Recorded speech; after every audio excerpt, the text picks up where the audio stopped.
Here's how to create an invoice in QuickBooks. So to do this, open up QuickBooks and go to the Customers and Leads section right here and then click on Customers. Now from here you will see a full list of your customers that you have right here.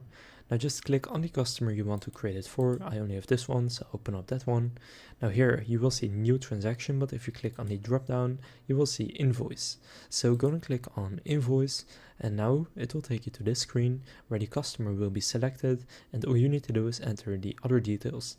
So the term is automatically set to net 30. You can change it to 60, 15 or due on receipt, whatever you would like to do.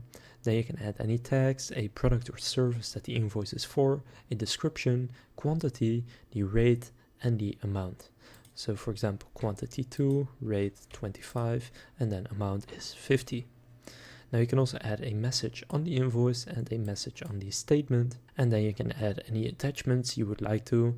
Then you can make it recurring. You can customize it by changing the style, and you can just click save and send, and then it will be sent to the customer. So that is how to create an invoice in QuickBooks Online. If this video was helpful, please consider leaving a like and subscribing to my channel. And with that being said, I will see you in the next video.